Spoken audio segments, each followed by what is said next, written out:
think we're probably in a quite a privileged position in the line of technology to be able to see back a little way to earlier technologies and capabilities, and also be at a time perhaps when technology doesn't look like it's going to slow down. There was this whole thing about the idea that kind of technology would double in power every couple of years and would have a finite life. It would only do that for a finite number of time.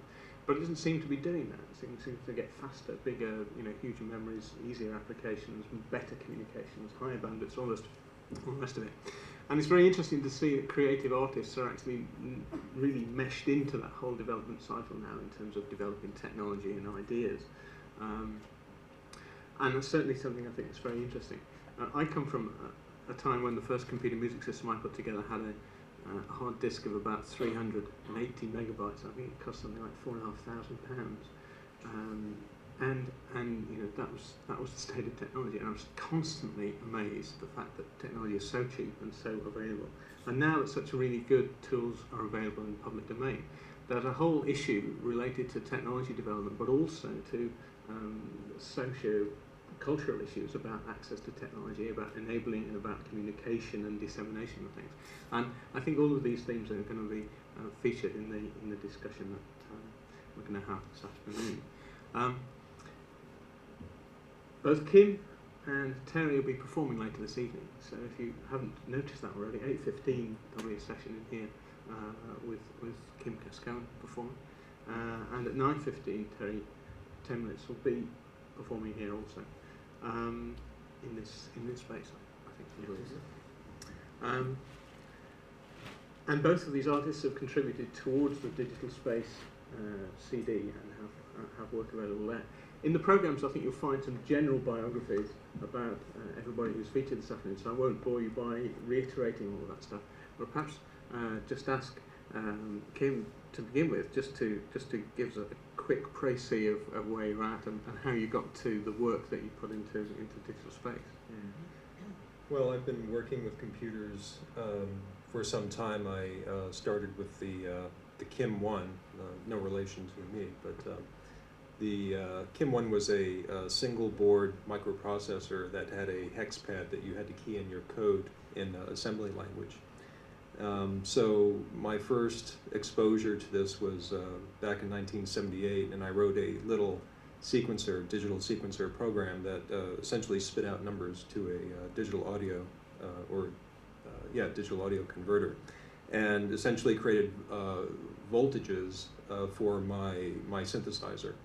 And I created some work with it, but I found that I had diminishing returns in terms of the amount of time spent versus the level of quality of the material I was getting out of it. So I sort of abandoned the whole process of programming at that point, and got more involved with electroacoustic music, taking normal instruments or even modified instruments and working with them in the tape medium and using that the plasticity of that medium to manipulate the sounds. I became interested again in digital culture, or what I call post-digital.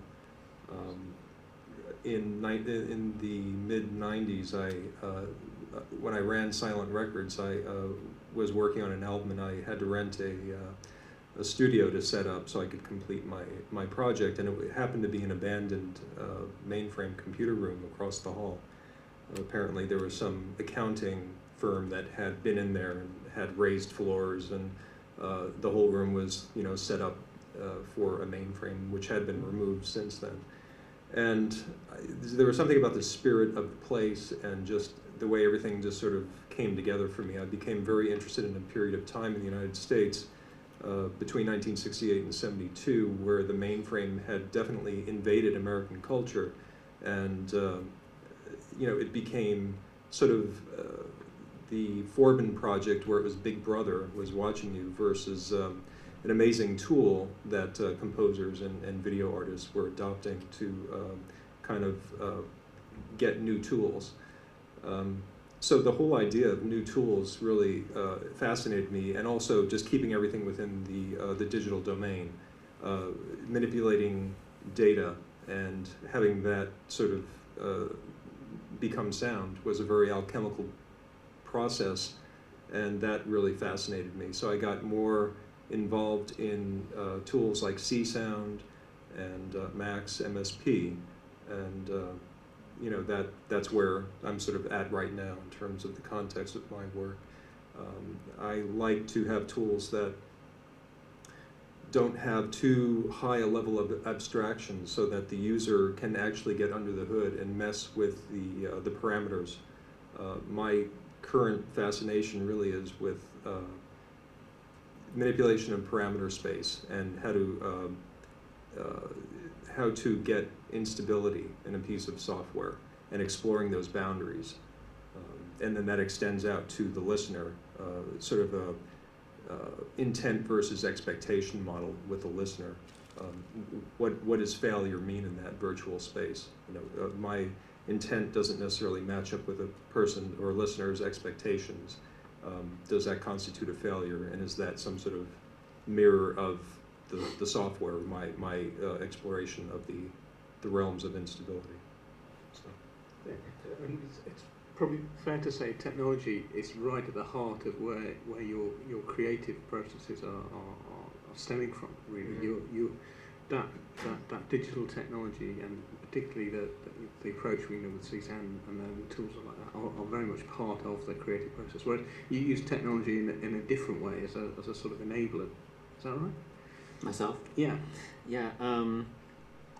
For me, I consider it more of just a medium to use to communicate. And so the way that I grew up was as a somewhat of a vinyl fetishist and collecting mainly techno pop and strictly electronic music through my youth. And part of this had to do with it was an important part of the music was important in terms of its relation to a strategy for identity. Right. And identity building, and a sense of community that especially like youth culture builds around music. And I grew up in the Midwest in America, and had a typical kind of like fag bash type childhood. And so for me, the idea of electronic music and also the idea of actual record consumption itself was related to a type of trying to find placement within some sort of subculture, to establish a sense of community.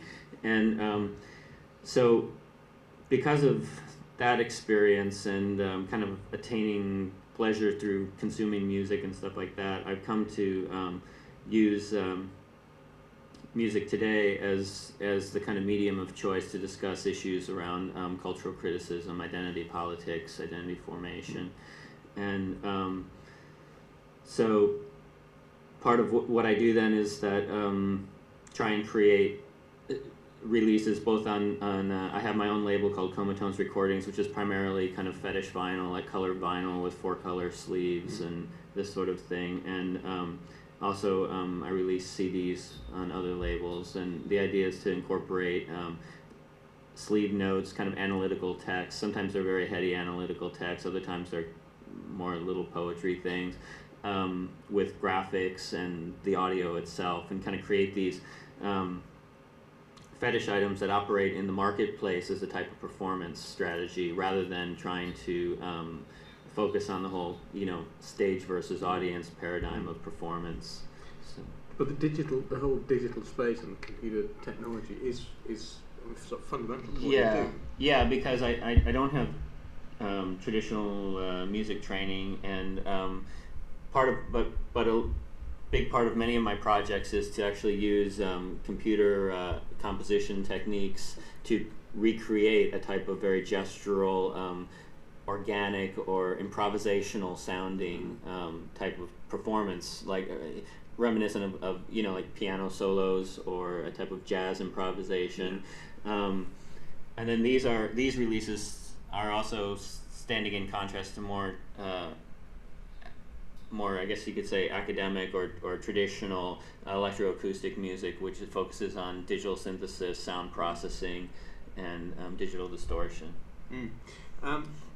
So, Kim's interest in the boundary of this instability of parameters and technology is actually something which would be very attractive to the way that you work. Yeah. I wonder if you could tell us a little bit about the types of instabilities and results that you've found from using the processes where you can find. Well, every piece of software has parameters that are sort of predetermined either by marketing departments or by engineers. And usually with commercial software, it's kept, the areas of instability are kept hidden from the consumer. So consumer software doesn't really allow you to explore those areas very well. And hence programs like Super Collider or C-Sound or Max MSP allow you to go in and actually break things. Companies spend a lot of time and energy pre-breaking things so that bugs are found and fixed so that the consumer, hence the model of intent and expectation comes into play again. The consumer can expect a bug-free, predictable performance from the tool or piece of software that they're using. For me personally, there's this other boundary of knowledge versus ignorance that comes into play with tools that are rather heady, like C-Sound or Max. As you embark on learning the tools, of course, you're going to make mistakes. And oftentimes mistakes yield the most interesting results. So to kind of be an absolute beginner, throughout the process of composing kind of yields a lot of these mistakes on a fairly consistent basis. That isn't to say that to not learn the tools is a good idea, but to sort of abandon a certain amount of knowledge in the creative process and just feel free to explore, and don't approach it as an academic tool, but more as an area to play in or explore freely. So that's kind of what prompts me in the studio, is just to forget all the reference manuals and the textbooks and the math, or the more analytic side of things, and just to allow myself just the freedom to make mistakes and to, what happens when I plug these two things together and I blow out some tweeters or something, and I get it on DAT. So isn't that so fraught with difficulty with things like C-Sound or programs where you're dealing with a lot of quite intricate patching and control of levels and things like that? It's quite easy to get nothing out at all. This is true. I mean, especially with C-Sound, where the model is that you have code and it's got a render, and then you play it out. It spits out a WAV file or an AIF, and you listen to it back. And the process, depending on the speed of your machine, so oftentimes you get things back that are complete surprises. And a lot of the work I did on Blue Cube was done exactly that way.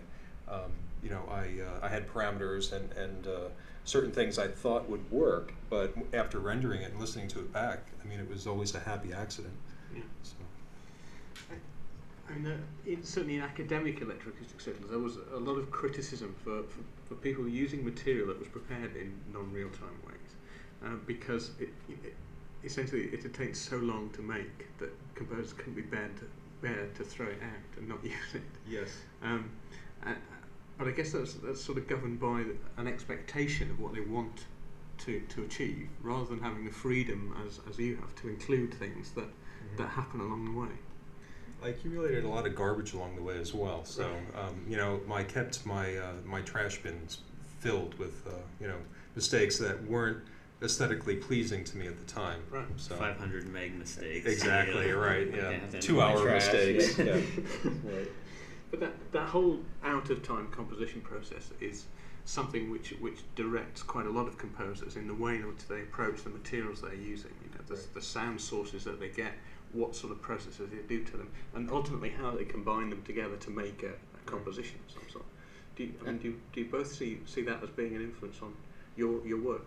If I can jump in, I'd say that sort of outlook of people thinking that in some way people are just being too lazy to throw away the bad sounds or something. Really what that's about is kind of showing the different aesthetic frameworks that people do operate in. I Yeah. mean, clearly, if you operate in an aesthetic framework where, like, I just remember going to this one digital media fest in New York City once, where they were using the same software I used to make like horrible sounds. I couldn't imagine making anything but these wonderfully horrible sounds, and they were demoing it with the latest Paula Abdul album, and they were so happy that it made Paula Abdul's album sound so fucking cool, you know, and I was just like blown away. I was like, God, this is so twisted. I mean, that to me was what was twisted, you know, and so I think like that whole kind of debate really is it shifts things towards this whole arena of how aesthetic framework in context of production and the anticipated release, how that all kind of is going to be distributed socially. Well, I wonder if we could just sort of follow that up about its relation to your music and the aesthetic of using material that comes from that process, and how you then form a whole piece, if you like, from.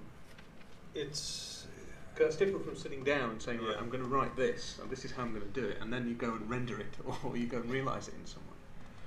You know, again, it's I started playing around with instruments out of Jean-Claude Grasset's catalog of computer music instruments, and it was more, again, a process of exploration for me. It was like taking the instruments that he developed more or less for students to adopt and play with, and I ended up modifying them and using them, in ways that he probably didn't intend. So, again, it's really just my own aesthetic framework that I operate in, and I wasn't emulating anything or trying to emulate anything. So it's hard to say, what governs or what navigates me through that space. I just sort of accept the things I like, and I throw out the things I don't like.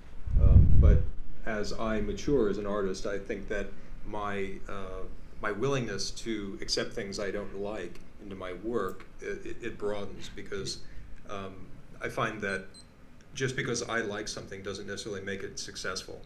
So there's that other kind of netherworld of finding the right balance of exploring and taking risks, and broadening my own aesthetics by using things I probably normally wouldn't.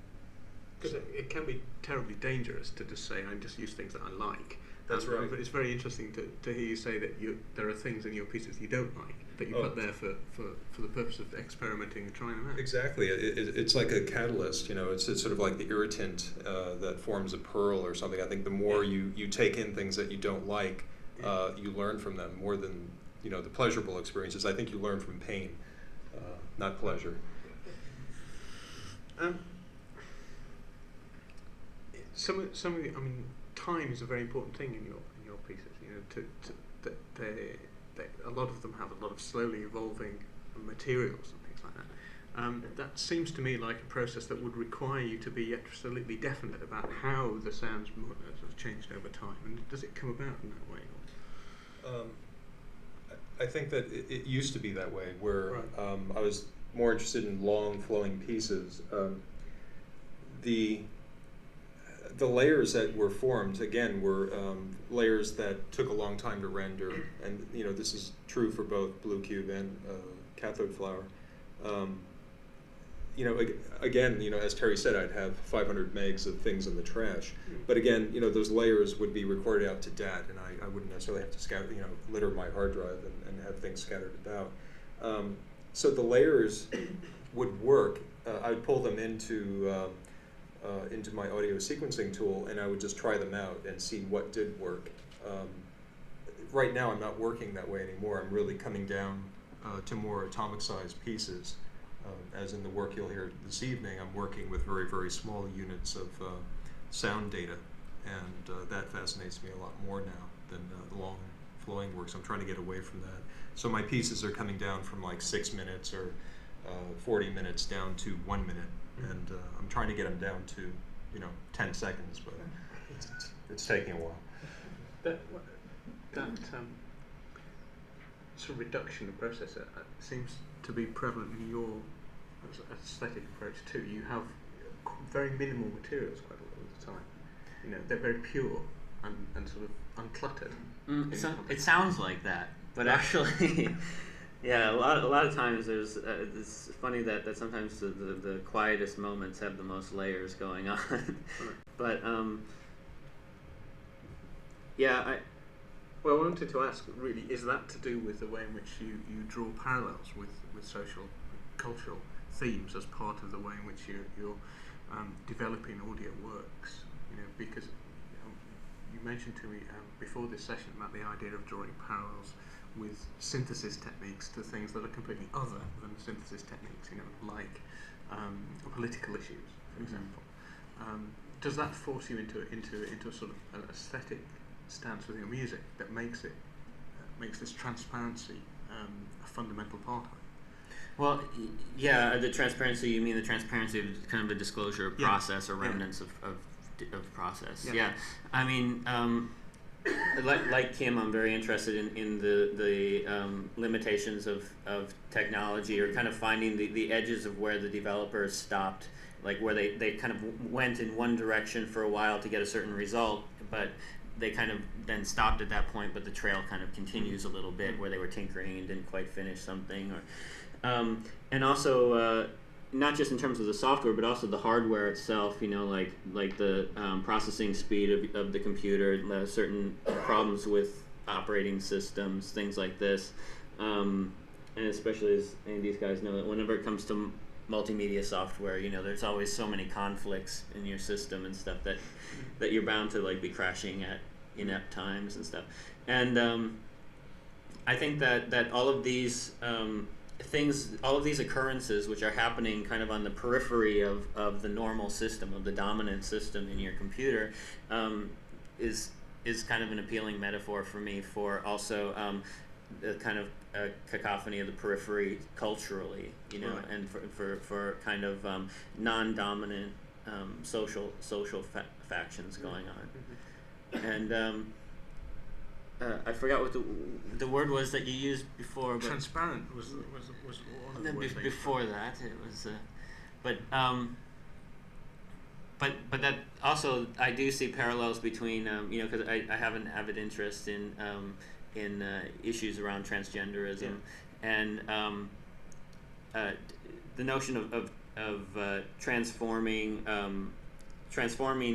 sounds or using the hardware and software media in ways that kind of transform them out of their stereotypical use is also transgenderism is about that as well. The type of anti-essentialist transgenderism I'm interested in, which is about appropriating and transforming gender signifiers as well. So for me, it's about trying to find a media that reflects some of the similar processes that I'm interested in discussing on a sociological level. Could you tell us a little bit about that sort of cultural thing, the way in which you deal with transgenderism through audio? Yeah. Well, basically, it's that my interest in transgenderism isn't about trying to, you know, become a woman or this sort of idea of gender or that relies on nature. And similarly, I'm very involved in developing queer discourse as opposed to like gay discourse, right, or something which falls into a kind of a binaristic paradigm between like heterosexuality and gay and lesbianism. I'm very much interested in the way in which gender and sexuality operate as encoded systems that we kind of internalize and respond to reflexively, and that there comes a point where if you want to talk about trying to locate personal agency in addressing these issues, trying to change society, or change the way that people treat issues of gender and sexuality, that really you need to talk in terms of the sociological rather than what is natural or what is innate, because once you reduce things to the level of what is natural or being born a certain way, etc., you're basically taking away your own personal agency to change yourself. And you're also conceding that, well, then society must have kind of emerged out of some sort of natural progression, that it must be right the way it is because it's natural. Yeah. So for myself, then I'm interested I think that music is also a realm where the way that people consume music and use music to build their own identities also kind of has this similar natural appeal. You know, people just think that on a popular level that music comes from the heart. You know, much more so than.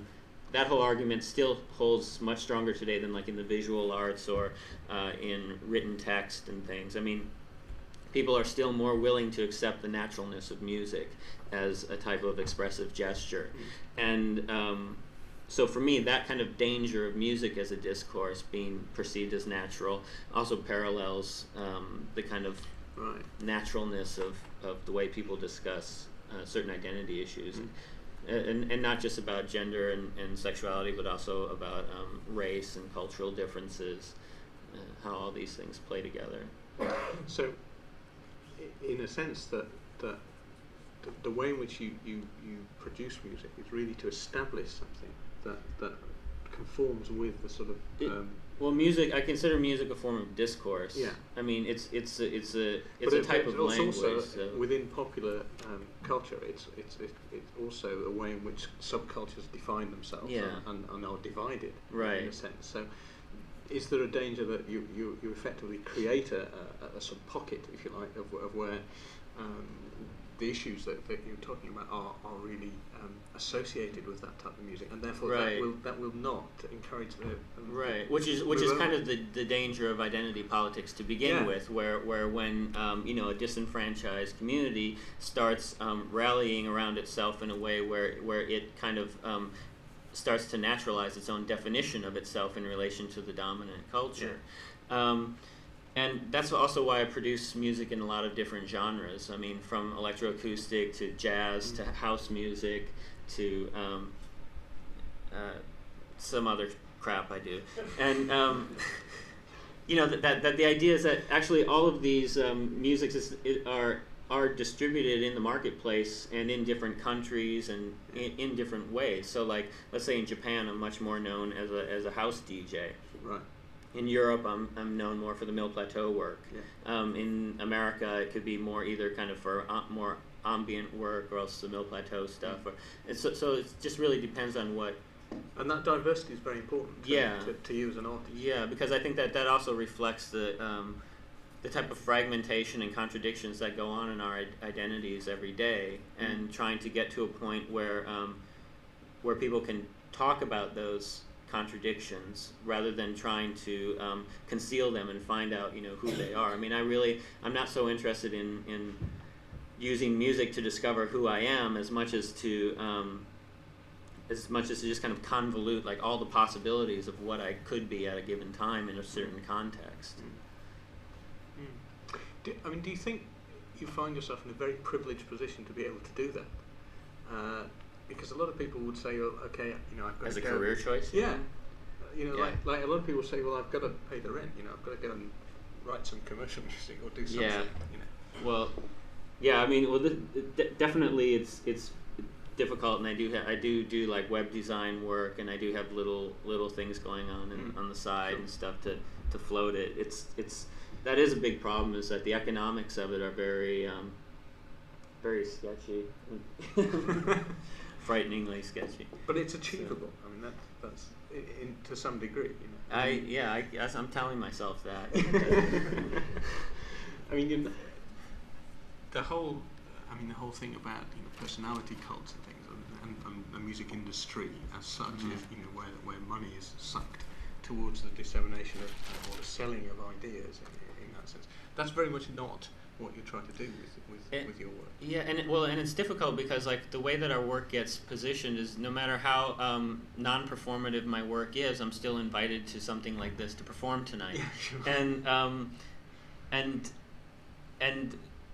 it has to do with the fact that the marketplace through which our work is distributed, and also through which it's received and looked for by audience members and stuff and consumers, is still dominated by the same ideology that markets rock and roll, that markets pop music.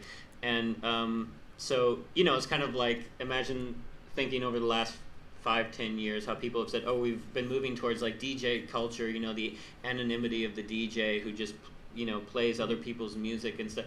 But ultimately, what we've ended up with is like DJ cults and stuff, and what that really has to do with is I believe is this connection to how the music is marketed and distributed, that the overall larger social context of distribution and consumption haven't changed. And whether or not it is possible to do something economically viable that doesn't conform to that paradigm, I don't know. I mean, that's kind of like the tricky part of it, is like trying to, on the one hand, say, fuck it, I'm going to do something different, and like my own record label, if I do work with other artists on my label, I give them 50% royalties instead of the standard 12%, and of course, like 50% of like a pressing of 500 or of 1,000 is nothing, but the idea is like trying to find ways to do that, and at the same time, I'm trying to like find ways to merge with the music marketplace, and to actually try and have my things sold and distributed. And so that's, again, is like another contradiction, of like trying to capitulate. But necessarily want to make it possible to have a vehicle to. Well, you can't transcend the social context in which you exist. I mean, that's like a limitation of, and either I'm gonna, whore myself in the music industry, or I'll whore myself in some other industry, and then use that money to do the music. Either way, it's just kind of a romantic fantasy if I believe that the music is being produced without without falling prey to the trappings of the audio marketplace. Whilst we're talking about marketplaces, earlier you said to me that one of the ways in which you judge the music you make is by its performance within a sort of commercial context. Of how it's distributed or accepted by people. Can you just tell us a little bit about that? Well, that basically is that I consider my whole process of production. I mean, mainly I consider myself a music consumer more than a producer, and so my whole process of trying to produce the music and then design the packaging, write the accompanying text, find a label to support it if I can't do it myself, and then deal with distribution issues, store placement, advertising, word of mouth, all this sort of stuff. That all these things fit in are equally part of the production, and similarly, I try and do music that once the consumer buys it, like something like I did an album called Love for Sale recently, which was touted on the cover as like the Mill Plateau Queer Media series, installation 1 in a running series and stuff, and with rainbow flags everywhere and all this sort of stuff. And the idea was to trigger that kind of consumer response of hey, this is for me, as a queer consumer. And then when they get it home and they open it up and they end up being confronted with a text that says, well, no, there is no queer media series, you've been duped, and actually this is a critique on the whole process of consuming sexuality. And so it's that kind of trying to get the listener involved, and then also just on an acoustic level, I'll have a lot of like random volume jumps so that the listener has to like readjust the volume or like be physically engaged with their environment of listening, their listening context. And so trying to get all those things kind of linked together mentally, as part of a process, part of a cultural process, rather than like the music just floating in outer space and you go out and you buy it and it's wonderful and you bliss out.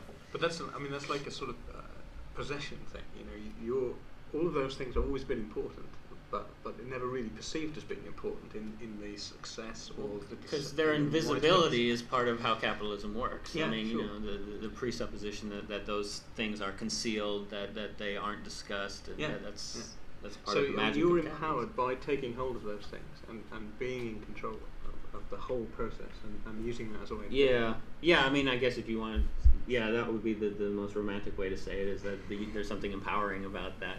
I see it as more as just kind of like trying to fumble to define the parameters in which we exist, as opposed to trying to really.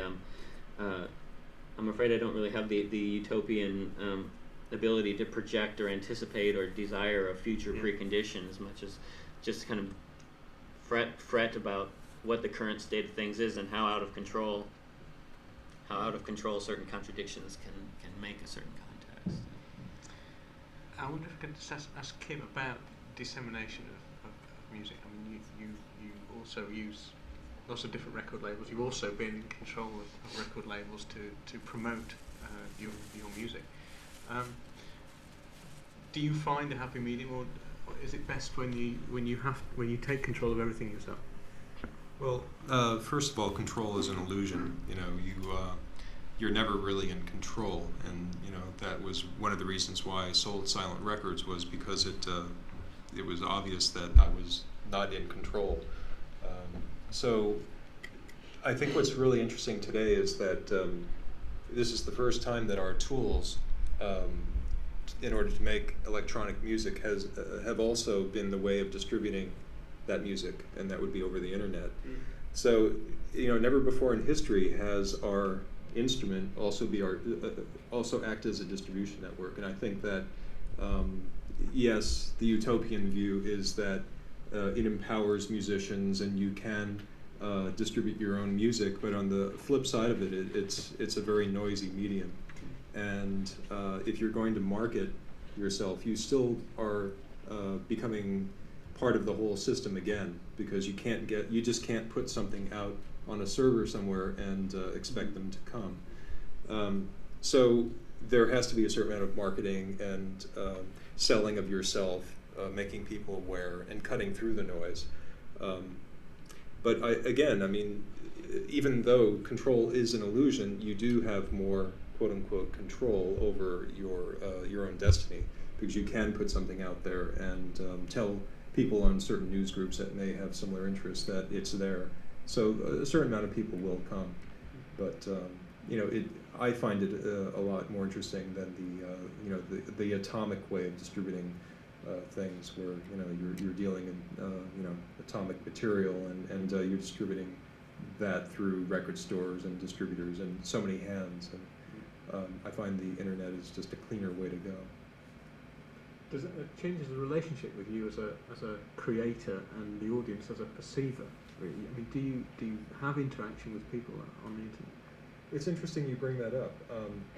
When you create an object like a CD, you know, it is sort of a fetish item, like Terry had pointed out, and the economics and the whole process of manufacturing and creating a fetish or an object to place in a store, it has to look appealing, it has to say something about the genre that it's reflecting, et cetera, et cetera. So, you know, from that perspective, you're sort of preconditioning the audience for an electronica record or an experimental electroacoustic record, what have you. They all have their sort of look and feel. But with the internet, you know, you're just putting up a file somewhere, and yes, the web page can also reflect that, but I find that the internet is really shaping how we perceive music and also how we're creating music in a lot of ways. Just the whole idea of being able to interact with other musicians and trade work and, you know, MP3 and all that has really just sort of changed the rules. And what I think the biggest indicator is just how scared shitless the RIAA is. You know, it's pretty amazing. You know, we've hit a sore spot, and I think that you know, a lot of musicians are sensing that and starting to go, oh, well, there is something to this. And of course, again, it raises the level of noise, and you know, you go to mp3.com and you know, you want to leave screaming because so much of the work there is just substandard. But on the other hand, you do hear of friends or people who are putting out interesting MPEG files on mp3.com. You have to dig a little. What about interactivity then? Work and so on. Is that something that's perhaps in the future, or so far outside of your aesthetic that you wouldn't want to be near it? There's all levels of interactivity. I mean, when somebody downloads a file and listens to it, they're interacting. Yeah. You know, in terms of changing, you know, the fabric of something I have created, that interests me on a certain level, but I don't think I've gotten my head around where I want to go with that in terms of my own work. I don't know. What do you? I just think that you know, the notion that you know, that true collaboration must come out of some sort of you know, improvisational, spur of the moment, you know, heart driven, oh, it's the right time, baby type of session is just totally ridiculous to hold on to these days. I mean, so if I'm doing a collaboration with someone and we're trading sound files, mailing DATs to each other or whatever, and exchanging phone calls or emails about like possible structures or ideas for changes or incorporating different things. I mean, that's, to me, is at least as interactive, and if not more thought out. I mean, you're kind of giving yourself the time and space to calculate a little. And I think that for someone like myself, where my real interest is in treating music as a communicative medium rather than as some sort of ethereal, gestural barf, Right. then I want to be able to utilize the possibility to calculate, but I'm not worried about being more real time, other than as a matter of convenience. To be able to. And basically, I assume people know what real time means. It just means that you're able to get instantaneous results when you're applying a process to a sound file or something like that, as opposed to like having to just start your computer processing, and then you walk away for a few hours and come back, and the file is ready for you. So, I mean, for me, it's just a matter of convenience. It's not really like it's not really connected to a level of interactivity that I find valuable. Do you think, for both of you, that's... I mean, I'm not surprised by that answer, to say, but do you think it's something to do with your relationship to the source materials that you use? The actual stuff that you're making or creating inside the computer, or the stuff that you're sampling or recording from another environment? For me, I think it's just a matter of laziness. I've done enough work in Max MSP where I think that I'm capable of creating something that could be interactive. But I just haven't pushed myself far enough in that direction to really come up with something that's interesting.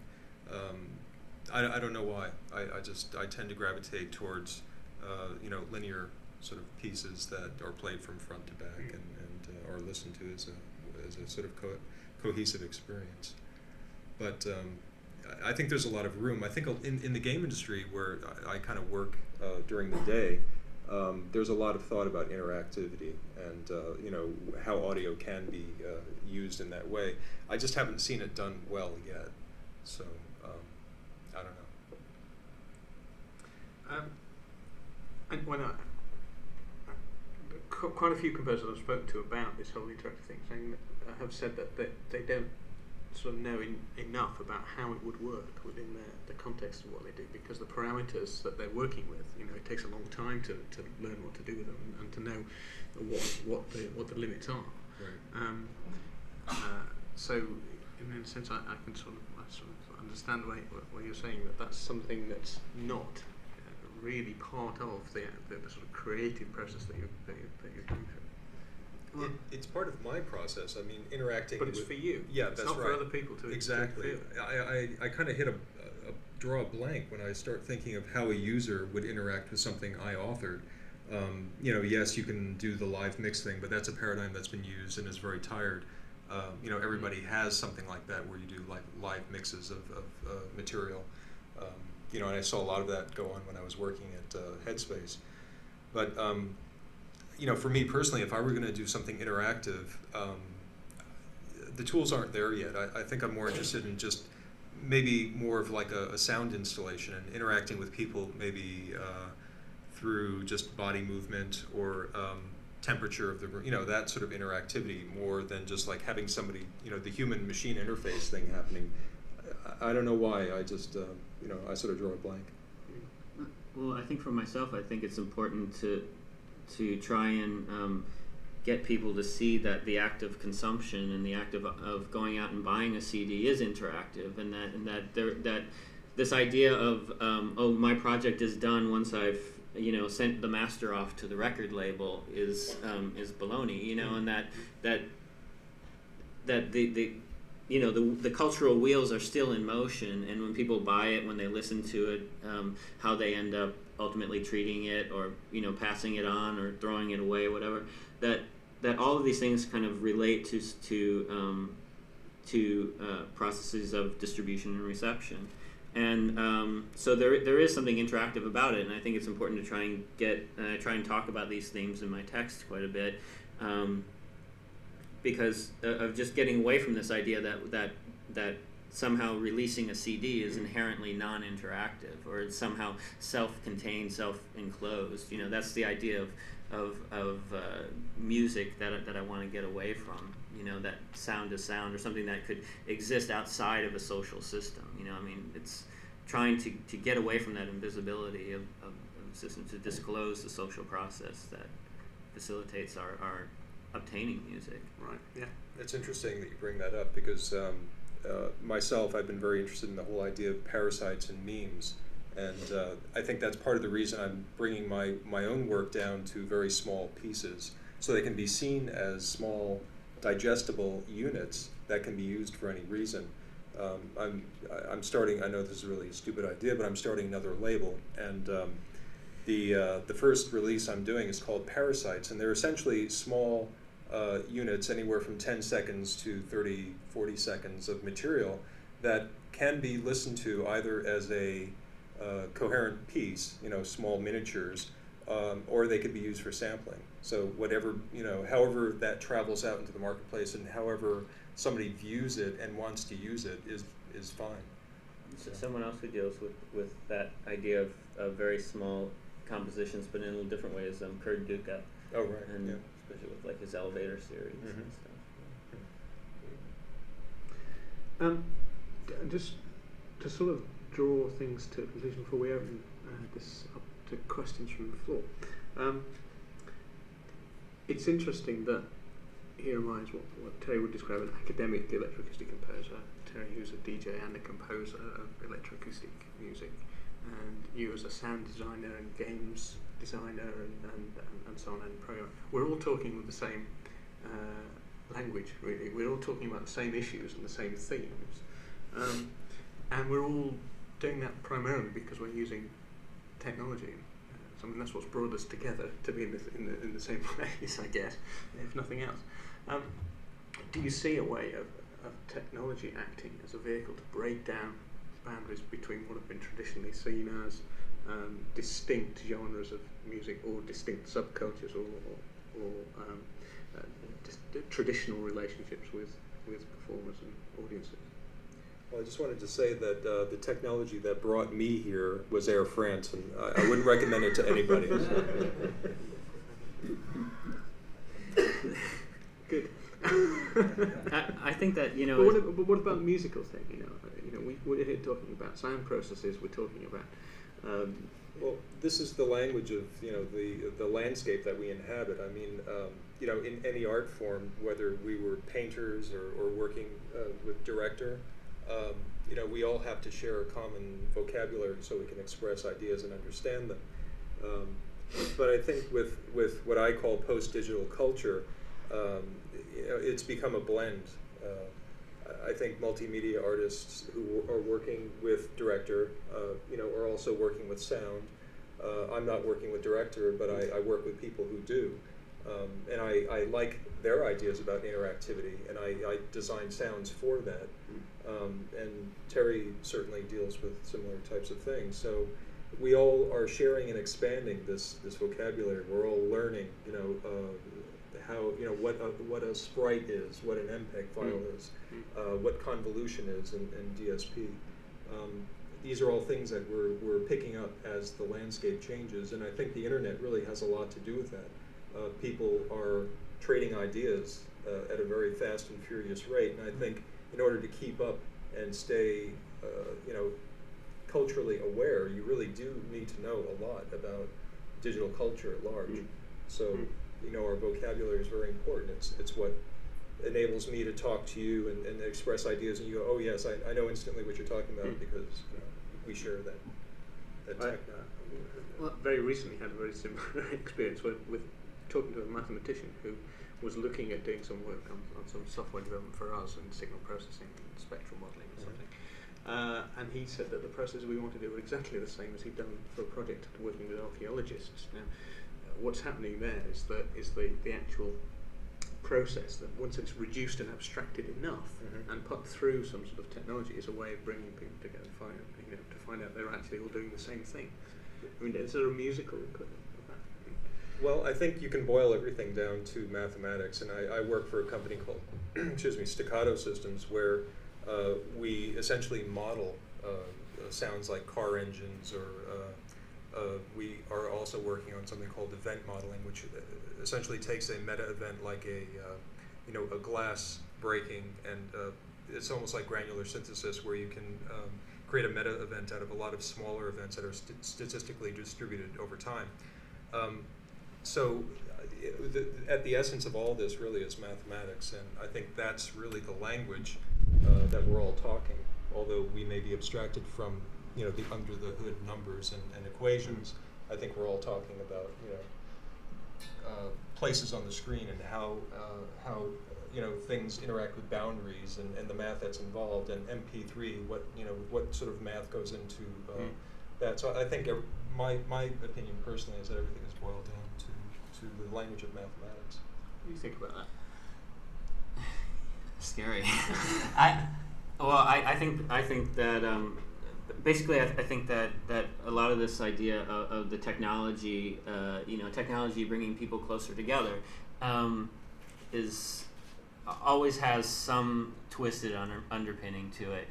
I mean, it's like the idea of MP3s revolutionizing music it's just like saying, we've all had access to cameras and the Post forever, but I don't see like National Geographic going out of business because my Auntie M is sending everybody her photographs.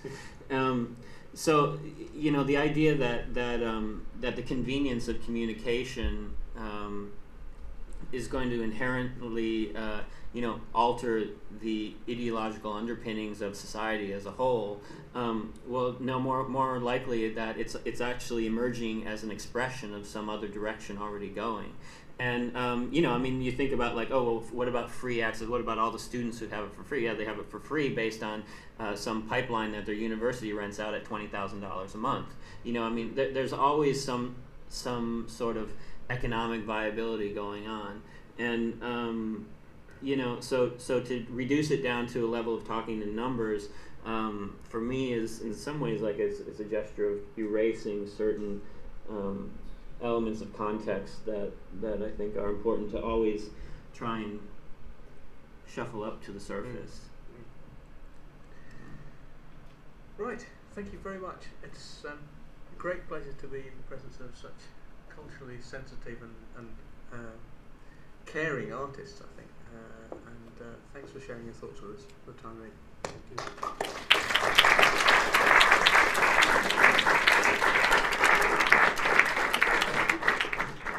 I'd like to open up the debate and perhaps take some questions from people in the audience now. If anybody has any questions for anybody on stage about Julian's work, now that some of that has been digested, or about anything that Kim or Terry has said. Follow on what you just said about mathematics, I would be interested in the theory because mathematics is he felt there was anything that we could yeah, and I think that mathematics is becoming the language of mankind now. I mean, it's sort of transcending language barriers. I mean, the amount of work that goes on, particularly on the internet, with people swapping code and ideas, it does boil down to mathematical symbols, a lot of it. It doesn't matter whether they're Russian or Chinese, Korean, Indian, English, French. A lot of it can be expressed in the language of mathematics, and I think it's even kind of progressing towards a sort of technological age. We're realising just how much of stuff really is maths, and whether maths is invented or found is probably where the debate is now, really, I think. For instance, most things, I mean, since the explosion of chaos and fractals, I mean, it's also become quite sexy, so it's no longer a nerd thing to be into maths. And so much of what we do is model mathematics, and it's so successful, and even for the fact of running away from a cheetah who's trying to eat you as an early human being. Now we can sort of idealise that, and we can make a model of it, and we can put it onto a computer screen and show people how it works. But essentially, a lot of our minds, even though we've never really admitted it, are mathematical, and it works so incredibly well that you flew on a crappy airline, Air France, but you flew all the same. These are stunning things that are going on.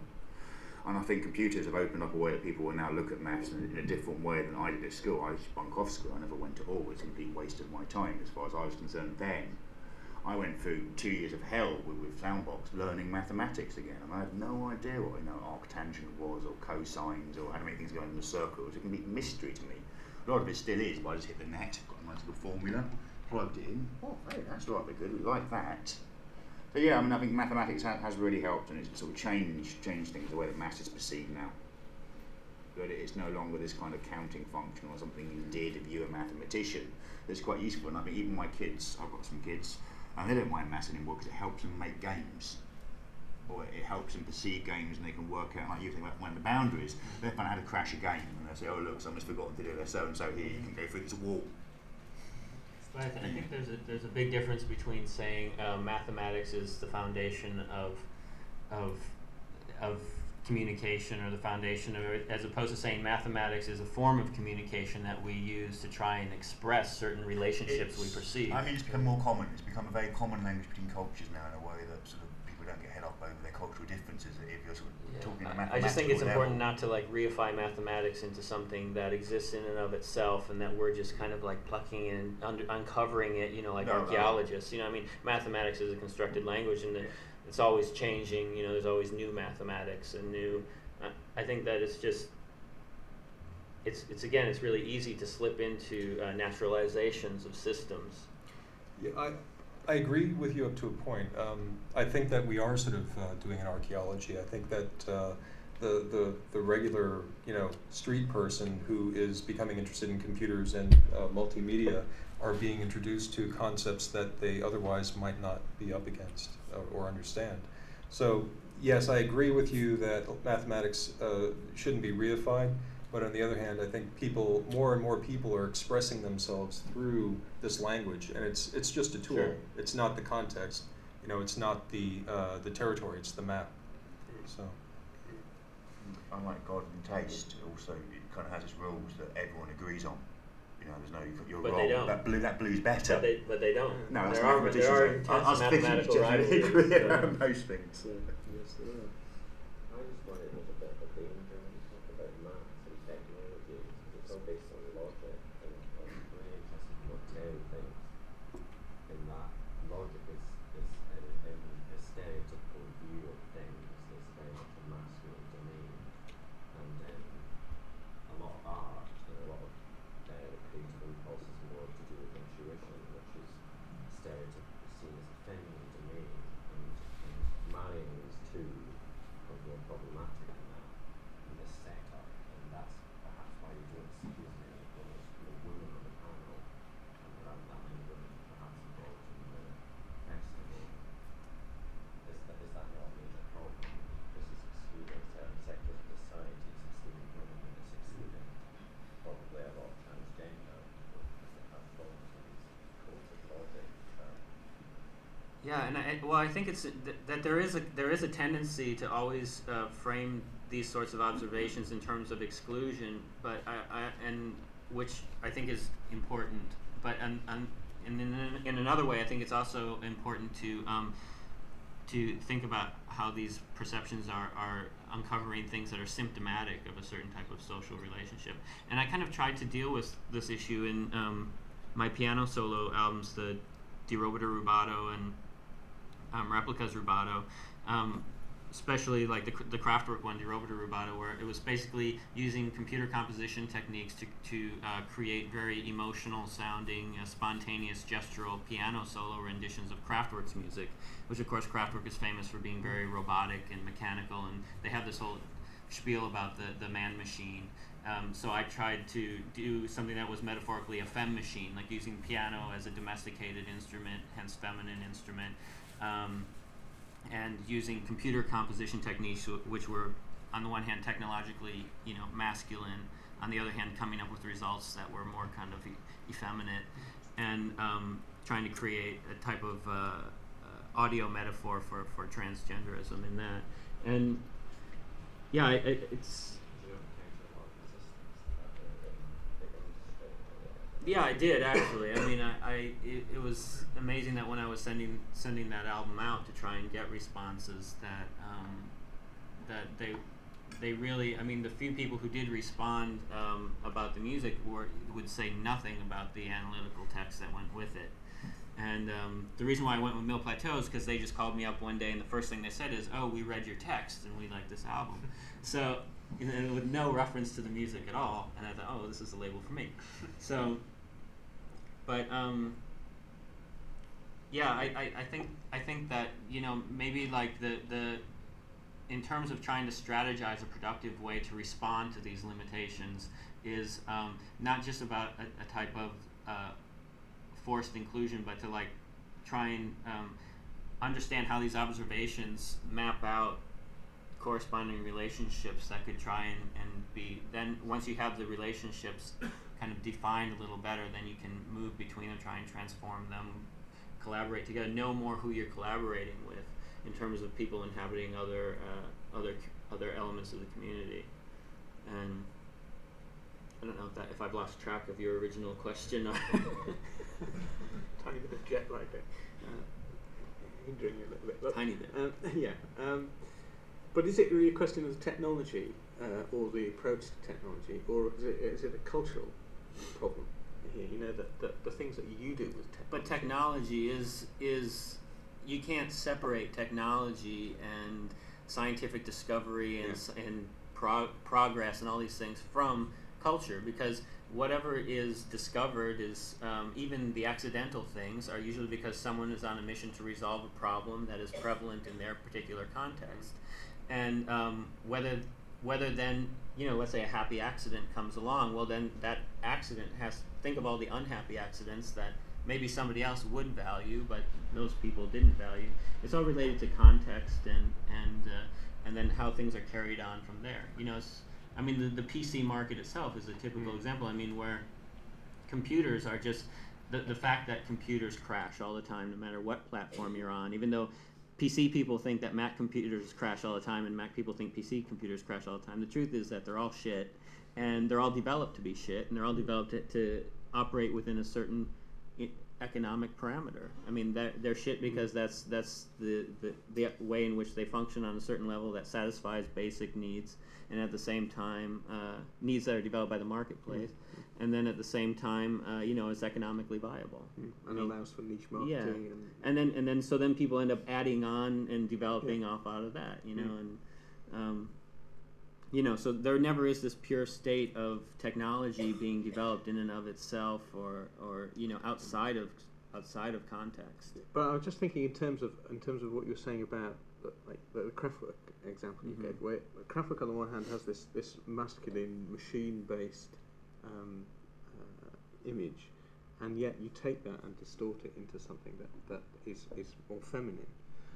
Is it because the expectation of what people will do with computers is to make Kraftwerk-like music rather than making something that's more feminine? Well, that is an expectation, and is there a way of changing that culture so that it's equally as acceptable?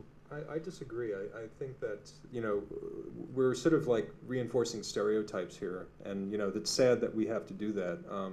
Women in the United States are discouraged from going into the science field of science and mathematics, and that's a real shame, because I think we're losing out on a lot of potential great ideas and innovative ideas. But on the other hand, I think playing into it really sort of helps perpetuate it. I don't know if I'm just being utopian, but I think I'm seeing a change in that direction. I'm hoping that there's a change, and I think locking computers and software into the logic masculine realm, and then the feminine to intuitive. For me, I feel like anybody who's going to evolve past all of this has got to embrace both, and that you've got to learn to be intuitive and logical and develop both parts of your brain, and to treat each other with that courtesy and respect to enable each other to express both those sides. But I think that in terms of the way that I'm talking is in terms of codifications. There are definitely feminine technologies that in a stereotypical way. Yes, we are dealing with stereotypes. We're dealing with preconceived contents. We have the washing machine, we have the dishwasher, we have the refrigerator, and these are things the iron and things that it's not saying. I'm in no way advocating a notion that these are women's. Yeah, sure. But it's that, you know, culturally, I mean, you go out, you look at the Technology 2000 Expo posters, and it's like super babe making out with a robot. You know, I mean, and it's this whole thing about the man machine versus the feminine nature. You know, the mother nature versus the man machine. I mean, this is something that just is like really incredibly predominant. And it doesn't mean that women don't use the same technologies as men. And what it means is that the way that we perceive those technologies being used, and the way that we interact with them as men, as women, as transgendered people, and not to mention people of different economic backgrounds, people with different ethnic and racial backgrounds, that all these things factor into different relationships. I mean, think about the way that Japan is associated with a certain type of technophilic progress and stuff. That all of these things are factors in how the technology is received and utilized. And that, for me, it's not about trying to it's more useful to think in terms of complicating those relationships as a way of changing them, rather than trying to just like define them and then say, okay, let's go this direction. Yeah, sure. Yeah. I have to say that it's my experience that there is a better gender balance now from students that I see coming through, and I think the utopian ideals are probably where it would be nice to be. I'm typically Californian these days. So. Yes.